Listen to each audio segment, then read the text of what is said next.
Welcome to study with Chitralekha. I hope आप सभी बहुत अच्छे होंगे and your studies must be going very good. तो दोस्तों, आज की क्लास में हम लोग चर्चा करने वाले हैं नागरिकता पर। ये भारतीय संविधान के भाग 2 के अंतर्गत आता है और अनुच्छेद 5 से 11 तक नागरिकता से संबंधित अनुच्छेदों का प्रावधान किया गया है। इससे पहले वाली क्लास में हमने संघ और राज्य क्षेत्र पढ़े थे जो भाग 1 के अंतर्गत आते हैं। तो यदि मेरे प्यारे दोस्तों आप लोग चैनल पर नए आए हैं तो चैनल को सब्सक्राइब कर लीजिए, बेल आइकन प्रेस कर दीजिए, जिससे कि आने वाले सभी वीडियोस की जानकारी आपको सबसे पहले मिल जाए। और वीडियो पसंद आए तो लाइक करिए, शेयर करिए और चैनल को सब्सक्राइब किए बिना मत जाइए। तो चलिए समय वेस्ट ना करते हुए हम लोग आज की क्लास को शुरू करते हैं। तो सबसे पहले हम लोग नागरिकता, मैं आपको पहले ही बता चुकी हूँ कि नागरिकता जो है भाग 2 के अंतर्गत आती है। अनुच्छेद 5 से 11 तक नागरिकता के अनुच्छेदों का प्रावधान किया गया है, ठीक है। और भारत के संविधान में भारतीय नागरिकों को एकल नागरिकता का प्रावधान किया गया है, ठीक है। एकल नागरिकता का प्रावधान किया गया है और जो एकल नागरिकता है वो ब्रिटिश के संविधान से ली गई है, ब्रिटेन से लिया गया है। ये मैं संविधान के जो स्रोत हैं उसमें भी आप लोगों को पढ़ा चुकी हूँ। यदि आप लोगों ने वो वीडियो नहीं देखी है तो लिस्ट में वीडियो है, आप लोग वहाँ जाकर के देख सकते हैं। Otherwise I will give you the link of the video in the description box, ठीक है। आप लोग यहाँ से भी पढ़ लीजिएगा। तो चलिए अब देखते हैं हम अनुच्छेद 11। अनुच्छेद 11 क्या कहता है? अनुच्छेद 11 के तहत संसद को यह शक्ति प्राप्त है कि वह नागरिकता की प्राप्ति और समाप्ति तथा नागरिकता से संबंधित अन्य सभी विषयों पर कानून बना सकती है। तो जो भारतीय संसद है, जो कि राज्यसभा, लोकसभा और राष्ट्रपति से मिलकर बनी होती है, नागरिकता के अर्जन के लिए और समाप्ति के लिए सभी विषयों पर कानून केवल संसद ही बना सकती है। ये अधिकार केवल और केवल संसद को है, ठीक है। तो चलिए देखते हैं अगला पॉइंट। नागरिकता अधिनियम 1955 के अनुसार निम्न 5 विधियों से नागरिकता, भारतीय नागरिकता प्राप्त की जा सकती है। अब हम वो विधियां देखने वाले हैं कि किससे, कौन सी 5 विधियों के द्वारा भारतीय नागरिकता प्राप्त की जा सकती है। तो वो है पहला है जो वो है जन्म से, वंश के आधार पर। दूसरा है पंजीकरण के द्वारा, प्राकृतिक रूप से या देशीकरण के द्वारा, या फिर राज्य क्षेत्र के अधिग्रहण के द्वारा, ठीक है।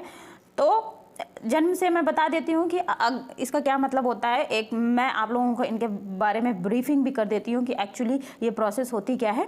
तो ध्यान से सुनिएगा आप लोग।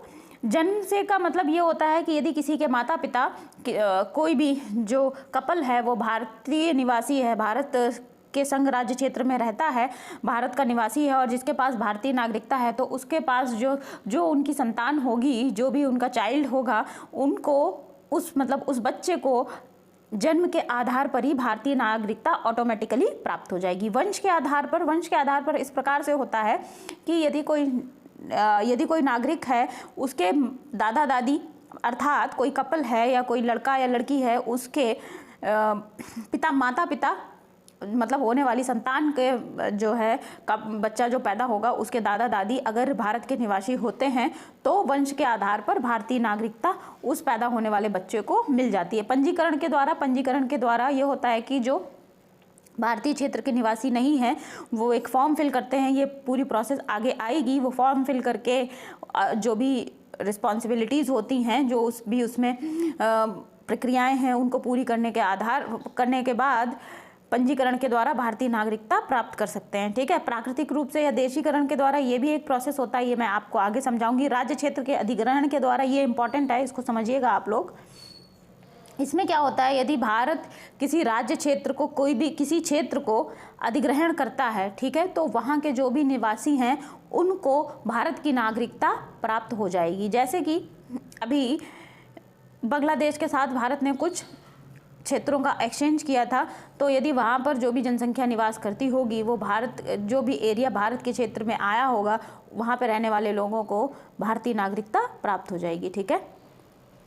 अब चलिए आगे चलते हैं, अगला पॉइंट देखते हैं। ये भी बहुत इंपॉर्टेंट है कि किस तरीके से नागरिकता का लोप हो सकता है या फिर नागरिकता छीनी जा सकती है किसी भी भारतीय नागरिक से, ठीक है। तो जो पहला पॉइंट है वो देखते हैं। किसी अन्य देश की नागरिकता ग्रहण करने पर, यदि कोई भी भारतीय नागरिक है वो किसी दूसरे देश की नागरिकता ग्रहण कर लेता है तो उसकी भारतीय नागरिकता ऑटोमेटिकली चली जाती है।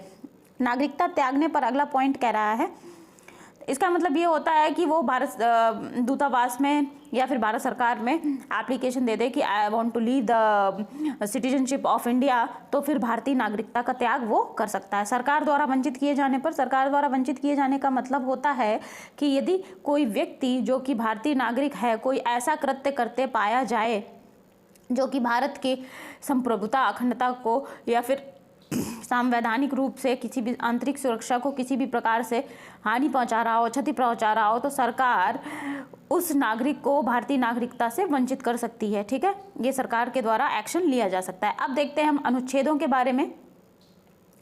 तो जो छठा अनुच्छेद है, ठीक है, छठा अनुच्छेद क्या कह रहा है, ध्यान दीजिएगा। अनुच्छेद 6 में पाकिस्तान को प्रव्रजन करने वाले कुछ व्यक्तियों की नागरिकता संबंधी उपबंध हैं। ठीक है,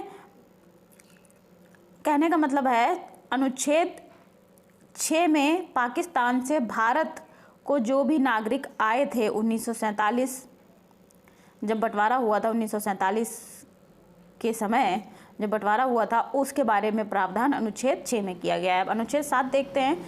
अनुच्छेद 7 में पाकिस्तान को प्रव्रजन करने वाले कुछ व्यक्तियों की संबंधी नागरिकता से संबंधी उपबंध है।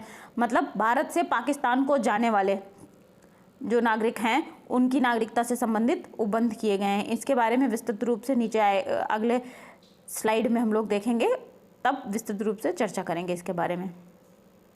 अनुच्छेद 8 जो है भारत के बाहर रहने वाले भारतीय उद्भव के कुछ व्यक्तियों की नागरिकता के अधिकार संबंधी उपबंध है। अनुच्छेद 9 में क्या कह रहा है, जब कोई व्यक्ति स्वेच्छा से किसी विदेशी राज्य का नागरिक हो जाता है तो उसकी भारतीय नागरिकता स्वतः समाप्त हो जाती है। ये अनुच्छेद 9 जो है इम्पॉर्टेंट है, इसको इम्पॉर्टेंट कर लीजिएगा। और ये पूछा भी जाता है कि किसी भी व्यक्ति की विदेशी नागरिकता ग्रहण करने पर उसकी भारतीय नागरिकता स्वतः समाप्त हो जाती है, किस अनुच्छेद के अंतर्गत प्रावधान किया गया है। तो ये प्रावधान जो है अनुच्छेद 9 के अंतर्गत तैयार किया गया है।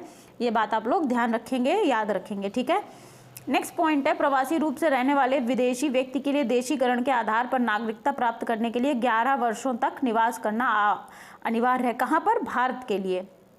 जो प्रवासी भारतीय हैं वो देशीकरण के आधार पर नागरिकता प्राप्त कर सकते हैं, लेकिन उनको 11 वर्षों तक भारत में रहना होगा। ठीक है, पहले ये 7 वर्ष होता था, लेकिन 2019 में जो नागरिकता संशोधन हुआ था उससे बढ़ाकर 11 वर्ष कर दिया गया था। अगला पॉइंट देखेंगे, नागरिकता अधिनियम 1955 की धारा 5(1)(a) के तहत पंजीकरण के द्वारा भारतीय नागरिकता प्राप्त करने के लिए भारतीय मूल के व्यक्ति को भारत में 7 वर्ष बिताने होंगे। भारतीय मूल के व्यक्ति वे व्यक्ति होते हैं जिनके दादा दादी, नाना नानी इत्यादि भारत के नागरिक होते हैं। ठीक है, लेकिन वे व्यक्ति मतलब जिनके दादा दादी, नाना नानी भारत की नागरिकता रखते थे या रखते हैं, लेकिन वे व्यक्ति और उनके माता पिता विदेश में किसी दूसरे देश की नागरिकता रखते हैं। ठीक है, वे भारतीय मूल के व्यक्ति कहे जाते हैं। जैसे अमेरिका, ऑस्ट्रेलिया में किसी के माता पिता जाकर के बस जाते हैं और वहीं पर उनकी कोई संतान उत्पन्न होती है, तो जो बॉर्न चाइल्ड होता है वो उस देश का नागरिक बन जाता है जहाँ पर उसकी पैदाइश होती है, जहाँ पर वो बच्चा पैदा होता है, लेकिन उसको भारतीय मूल का व्यक्ति कहा जाता है। ठीक है, ये बात आप लोग ध्यान रखेंगे। आगे बढ़ते हैं। नागरिकता संशोधन अधिनियम 2019 में यह प्रावधान किया गया है कि 31 दिसंबर 2014 को या उससे पूर्व भारत में आकर रहने वाले अफगानिस्तान, बांग्लादेश एवं पाकिस्तान के हिंदुओं, सिखों, बौद्धों, जैनों, पारसियों तथा ईसाइयों को अवैध प्रवासी नहीं माना जाएगा। 2019 में अभी जो संवैधानिक संशोधन हुआ था नागरिकता से जुड़ा हुआ, ये जो पॉइंट है उसके द्वारा जोड़े गए हैं। ठीक है, तो आप लोग ये समझ लीजिए कि देश आपको पता होने चाहिए, अफगानिस्तान, बांग्लादेश और पाकिस्तान, और किस धर्म के अनुयायी हैं वो है हिंदू, सिख, बौद्ध, जैन और पारसी तथा ईसाइयों को यदि वे भारत में आकर के रहने लगते हैं तो उनको अवैध प्रवासी नहीं माना जाएगा। अब हम आगे देखते हैं। अगला पॉइंट है यह अधिनियम संविधान की 6ठी अनुसूची में शामिल असम, मेघालय, मिजोरम और त्रिपुरा के आदिवासी क्षेत्रों पर लागू नहीं होता है। ये बहुत इंपॉर्टेंट पॉइंट है, इसको आप लोग ध्यान रखेंगे कि जो संवैधानिक अधिनियम है, ये अधिनियम 2019 में जो नागरिकता संशोधन अधिनियम पारित हुआ था, ये 6ठी अनुसूची में जो राज्य हैं, 6ठी अनुसूची में 4 राज्य हैं, असम, मेघालय, त्रिपुरा और मिजोरम, ठीक है। इन क्षेत्रों पर ये संवैधानिक संशोधन लागू नहीं होता है। यह अधिनियम बंगाल ईस्टर्न फ्रंटियर रेगुलेशन 1873 के तहत अधिसूचित इनर लाइन में आने वाले क्षेत्रों पर भी लागू नहीं होता है। इनर लाइन परमिट जिन क्षेत्रों के पास होता है उन पर भी ये जो अधिनियम है लागू नहीं होता है।